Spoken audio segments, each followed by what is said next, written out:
ডেকে ডেকে বলবেন, যুবকেরা রে, ও যুবতীরা আসো, তোমরা যৌবনকালে আল্লাহ তাআলার ইবাদত করেছো।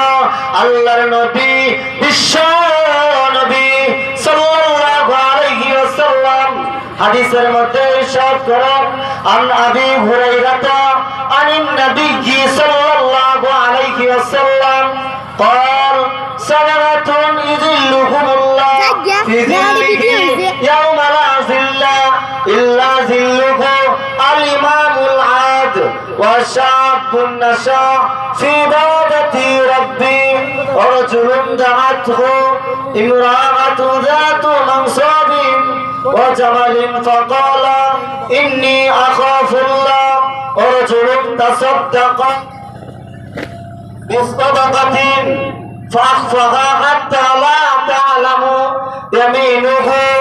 আল্লাহর নবী, বিশ্ব নবী সাল্লাল্লাহু আলাইহি ওয়াসাল্লাম বলেন, যেদিন আল্লাহ তাআলার আরশের ছায়া ব্যতীত আর কোনো ছায়া থাকবে না, সেদিন আল্লাহ তাআলা আরশের ছায়ার নিচে 7 ব্যক্তিদেরকে আল্লাহ তাআলা জায়গা দিবেন।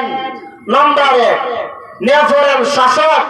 নম্বর 2 যে যুবক যৌবনকালে আল্লাহ তাআলার ইবাদত করেছে, যৌবনকালে আল্লাহ তাআলার ইবাদত করেছে।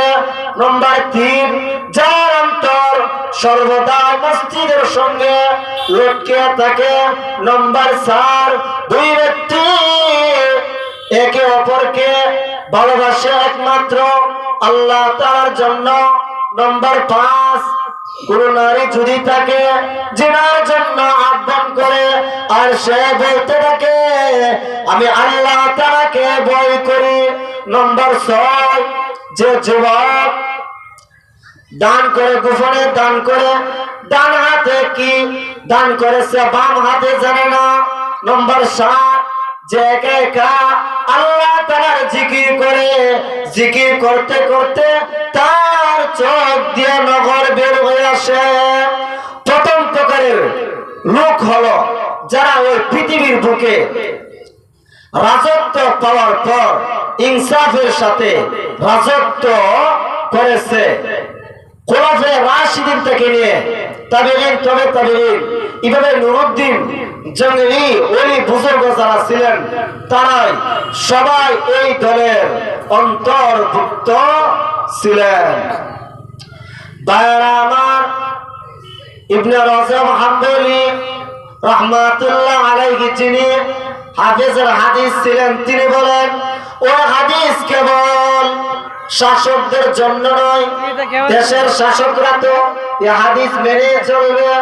আর তোমরা এক একজনের প্রজা। কাউকে আল্লাহ তাআলা অঙ্গের রাজা বানিয়েছেন, চোর একটি প্রজা, এর দ্বারা তুমি জুলুম করো না। হাত একটি প্রজা, এর দ্বারা তুমি জুলুম করো না। পা একটি প্রজা, এর দ্বারা তুমি জুলুম করো না।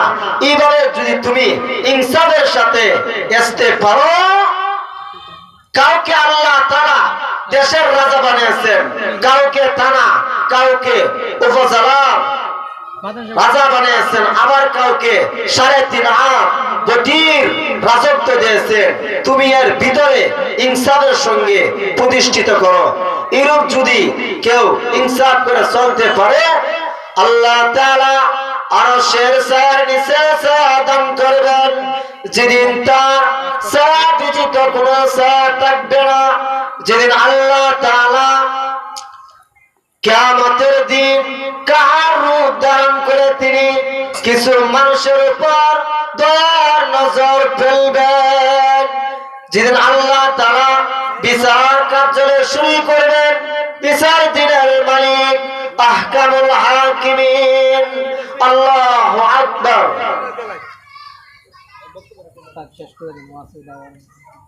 ওয়া আখিরু দাওয়ানা আলহামদুলিল্লাহি রাব্বিল আলামিন।